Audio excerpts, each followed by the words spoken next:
Hello, my dear students. How are you all? I hope you all are fine. I welcome you in Modern Academy online education portal, my dear students. Today we are going to start lesson number 4 of 12th class. Means this is lesson number 4, Lost Spring. It is written by Anizan. This chapter is mainly about child labor, how child labor is indirectly promoting in our society, and how childhood is being destroyed by big people, landlords, police and lawmakers. So let us start my students. चलिए start करते हैं lost spring की किस तरह से childhood के बारे में इसमें समझाया गया है। Some time I find a rupee in the garbage. कभी कभी मुझे कचरे में एक रुपया मिल जाता है। Why do you do this? जो ऑथर है वो पूछती हैं, साहिब एक लड़का है उससे पूछती हैं, जब भी उसका सामना मेरे से होता है तो वो पूछती हैं। और for gold in the garbage dumps of neighbourhood, वो बोलती हैं कि हर सुबह मुझे एक रुपया मुझे मिल जाता है कचरे में और वो मेरे लिए गोल्ड के समान होता है। कैसे होता है? गोल्ड के समान। Sahib left his home long ago. Sahib जो है वो अपना घर काफ़ी समय पहले छोड़ चुका है। उनके हरे भरे खेत थे ढाका के अंदर और उनकी एक शायद ये उसकी दूर की याद में है, यानी एक बहुत पुरानी मेमोरीज़ में ये आता है। उनके खेत जो थे वो तूफ़ान में बह गए थे, यानी उनमें बहुत ज़्यादा नुकसान हुआ था। उनकी मदर उसे बताती हैं, इसलिए उन्होंने वहाँ से छोड़ दिया और एक बड़े शहर की तरफ, यानी अब जहाँ रहते हैं वो वहाँ पर आ गए। I have nothing else to do, वो जवाब देता है कि तुम ऐसा क्यों करते हो कि तुम, वो बोलता है कि मेरे पास ऐसा कुछ करने को नहीं है, वो बड़बड़ाते हुए बोलता है। तो ऑथर बोलती है कि स्कूल जाओ। तो उसे रियलाइज़ होता है कि ये एडवाइस जो है ना उसके लिए शायद अच्छी, ऑथर को लगता है कि अच्छी रही होगी, उसके लिए एडवाइस जो है कुछ अच्छी उसे लगी होगी और उसके लिए एक सही एडवाइस है। तो वो बच्चा बोलता है, साहिब बोलता है कि there is no school in my neighbourhood, मेरे आस पड़ोस में कोई भी स्कूल नहीं है। व्हेन दे बिल्ड वन, जब भी वे स्कूल बना लेंगे तो मैं जाऊँगा। I will go. If I start school will you come, अगर मैं स्कूल स्टार्ट करूँ तो तुम आओगे। आई आस्क हाफ जोकिंग, मैंने मजाक करते हुए पूछा, ठीक है। यस, वो बोला हाँ बिल्कुल, और हंसते हुए उसने जवाब दिया। Few days later I see him running up to me, कुछ दिनों बाद वो मेरे तक दौड़ कर आता है और वो मुझसे आकर के पूछता है, इज़ योर स्कूल रेडी, क्या स्कूल बनकर तैयार है? तो ऑथर जवाब देती है, it takes longer to build a school, कि स्कूल बनने में काफ़ी समय लगता है और मैंने जो प्रॉमिस किया था वो शायद मुझे बहुत एम्बरेस कर रहा था, मुझे अपने आप पर शर्म आ रही थी क्योंकि मैंने एक झूठा प्रॉमिस कर दिया था। क्योंकि ये एक उनकी दुनिया के अंदर, एक सांसारिक दुनिया के अंदर एक ऐसा कोना था शायद जो मैंने उनको एक आशा की किरण दी थी। कुछ महीनों बाद मैं जानती थी कि after months of knowing him, मैं जानती थी कि उसका नाम जो मैंने पूछा तो उसने अपना नाम बताया, साहिब आलम वो बताता है। उसे नहीं पता कि इस नाम का अर्थ क्या है, और इस नाम का अगर अर्थ उसे पता होता तो Lord of the universe, Lord of the universe का मतलब क्या होगा कि जो पूरे ब्रह्मांड का, सृष्टि का जो भगवान होता है उसे साहिब आलम कहते हैं। लेकिन क्या उस बच्चे को शायद ये पता है? उसे शायद ही इसका अर्थ पता हो और वो शायद इसके ऊपर बिलीव शायद ही करे, वो मुश्किल से इसके ऊपर विश्वास करेगा। अपने नाम की असलियत को नहीं जानता था, फिर भी वो गलियों में घूमता रहता है अपने दोस्तों के साथ, बेयरफुट, नंगे पैर वो ऐसा करता है। और मॉर्निंग में पक्षियों की तरह वो आता है और दोपहर में आकर गायब हो जाता है। ओवर द मंथ्स, महीनों तक, I have come to recognise each of them, मुझे महीनों लगे उन सभी को पहचानने में कि कौन और किसका क्या नाम था। Why are not you wearing chappals, I ask one, मैं उन सभी में से एक बच्चे से पूछती हूँ कि तुम सभी चप्पल क्यों नहीं पहनते हो? तो my mother did not bring them down for the chef, उनमें से एक ने जवाब दिया जिससे पूछा गया था कि मेरी मदर जो हैं वो हमें उतार कर नहीं देती है चप्पल। Even if she did he will throw them off, यहाँ पर अब एक बच्चा जो है वो बोलता है कि अगर इसकी मदर दे भी देती है तो हु इज़ वियरिंग शूज़, तो दूसरे बच्चे ने जो कि शूज़ पहन रखे थे और वो मिसमैच शूज़ थे, यानी मैच नहीं कर रहे थे, तो उसने जवाब दिया कि अगर इसकी मदर उसे स्लीपर दे भी देती है, चप्पल दे भी देती है, तो ये फेंक देगा उसे। When I comment on it, जब मैं आगे बढ़ती हूँ तो वो बोलते हैं कि I want shoes, says a third boy, तीसरा लड़का बोलता है कि मुझे शूज़ चाहिए, जिसने कभी भी एक पेयर भी अपनी लाइफ में नहीं पहना था। Travelling across the country I have seen children walking barefoot, पूरे शहर में या पूरे देश में मैं जब अलग अलग जगह ट्रैवलिंग करती हूँ तो मुझे ये बच्चे दिखते हैं और ये अलग अलग, और ये नंगे पैर रहते हैं सिटीज़ में, गांव की रोडों पर और it is not lack of money, ऐसा इसलिए नहीं है कि मनी की कमी से ऐसा करते हैं, but a tradition to stay barefoot, क्योंकि इनकी एक परंपरा में है कि नंगे पैर रहते हैं। और उनमें से एक एक्सप्लेनेशन जो इन्होंने दिया कि वो ये था कि इनकी गरीबी की वजह से, स्थायी गरीबी की वजह से ऐसा होता है।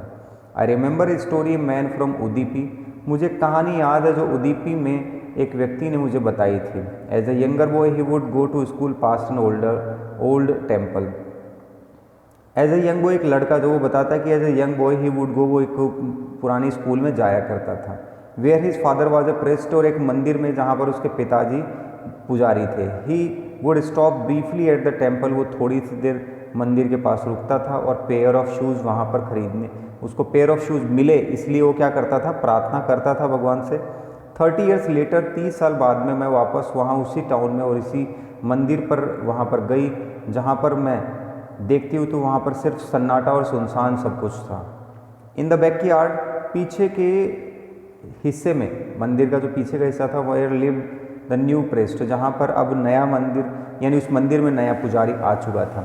There were red and the white plastic chairs, वहाँ पर लाल और वाइट सफ़ेद कलर की जो प्लास्टिक की चेयर थी। एक यंग लड़का वहाँ पर आता है जो ग्रे कलर की यूनिफॉर्म और सॉक्स और उसने जूते पहन रखे हैं। वो हाँफते हुए आता है और अपनी स्कूल बैग को एक फोल्डिंग बेड पर फेंकता है। Looking at the boy remember, मुझे उस लड़के को देख करके याद आती है कि वो दूसरा लड़का जो प्रार्थना करता था भगवान से, देवी से, कि उसे शायद अब उसकी प्रार्थना स्वीकार हो गई होगी, क्योंकि उसे क्या मिल गए होंगे, अब वो शूज़ उसे मिल चुके होंगे। अब देखिए, let me never lose them, और कभी भी मैं इन्हें खोऊं नहीं, वो अपनी देवी से प्रार्थना कर रहा था। शायद उसको ये प्रार्थना स्वीकार हुई थी उस पहले वाले लड़के की कि मैं इन्हें खोऊं नहीं। Young boys like the son of the priest now war shoes, अब जो ये लड़के छोटे थे, जिसके पुजारी का जो लड़का है, 30 साल बाद जो मैं गई और वो लड़का जो पुजारी का लड़का था वो शायद अब शूज़ पहने हुए थे। But many others like the rag pickers, लेकिन मेरे पड़ोस में जो जितने भी कचरा बीनने वाले जो रैग पिकर्स लड़के हैं, उनके पास शायद ही जूते होते हैं और वो इनको पहनना पसंद भी नहीं करते हैं। माई एक्विडेंस, मेरा जो नंगे पैर से ये जो रैग पिकर्स होते हैं, इनका परिचय जो है मुझे सीमापुरी ले आता है। सीमापुरी दिल्ली के दूर स्थित, मीलों दूर स्थित एक जगह है, और इसकी उपमा जो है वो इसलिए दी गई है क्योंकि यहाँ पर जो है स्क्वैटर्स हैं, ये एनक्रोचर्स हैं, अतिक्रमणकारी हैं। ये बांग्लादेश से आए हुए व्यक्ति हैं 1971 में।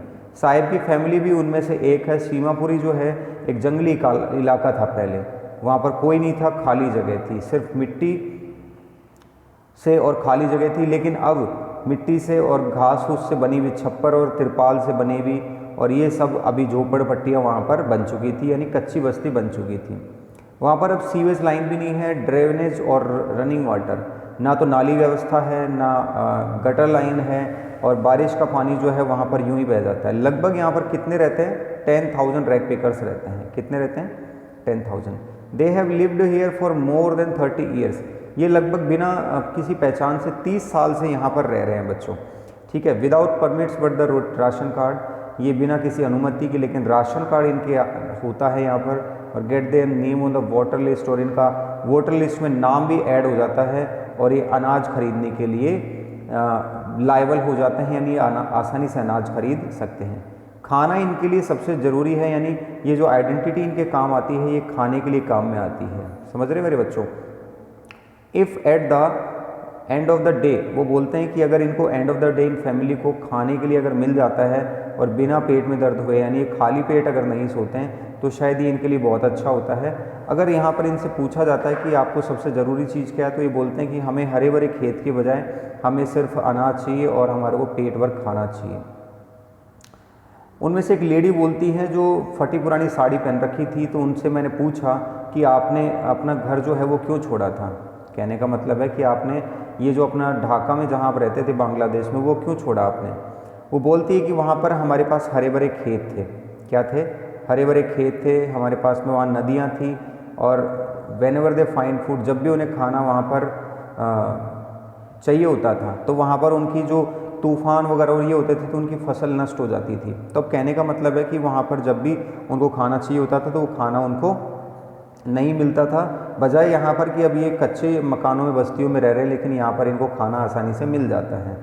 अब देखिए, children grow up in them, यहाँ पर बच्चे बड़े होते हैं, सब कुछ सीखते हैं। सीमापुरी की रैग पिकिंग इनका एक मेन काम हो जाता है। वर्षों तक रहने के बाद में केवल इनको कुछ एक जो सबसे अच्छी कला जो मिलती है वो ये है कचरा बीनना, और इनके लिए कचरा जो है वो एक गोल्ड होता है। It is their daily bread, और कचरा बीनना जो है इनके लिए डेली की एक रोटी का काम है। A roof over their head, एक कचरा उठाना जो है इनके लिए एक छत का काम करता है। Even if it leaking of roofs, अगर यहाँ पर एक छत जो है जिनमें अगर रिसाव भी है, so but for a child it is even more, तो यहाँ पर एक बच्चे के लिए यहाँ पर सबसे ज़्यादा है। आई समटाइम फाइंड अ रूपी, मुझे कई बार रुपये मिल जाता है, और इवन 10 रुपी नोट, मुझे 10 रुपये का एक नोट मिल जाता है। साहिब कहता है कि मुझे, जब उसकी आंखें ऐसे कहते हुए चमक उठती है, क्योंकि उसे कई बार एक सिल्वर का यानी एक सिक्का जो है वो मिल जाता है कचरे के ढेर में। यू डोंट स्टॉप स्क्राउंजिंग, आप इन सबको रोक नहीं सकते क्योंकि इनके लिए बहुत उम्मीद भरी चीज़ होती है। और यहाँ पर बच्चे जो हैं, it seems that for children, बच्चों के लिए कचरा जो है एक अलग तरह का अर्थ रखता है, क्योंकि बच्चे जो हैं उनके लिए कचरे में बहुत सारी चीज़ें कई बार मिल जाती हैं। बच्चों को यहाँ पर कचरा जो है एक लिपटा हुआ, जिसे हम कह सकते हैं कि लिपटी भी एक ऐसी चीज़ है जिसके अंदर बहुत सारी चीज़ें मिल जाती हैं, and it is a means of survival, और ये केवल सर्वाइवल, जीवन जीने का एक इनका आखिरी एक तरीका है। यानी कचरा बीनना जो है इनके लिए जीवन यापन का दूसरा एक नाम है। माय स्टूडेंट्स, यहाँ से हम जो है आगे पढ़ेंगे सेकंड पार्ट के अंदर।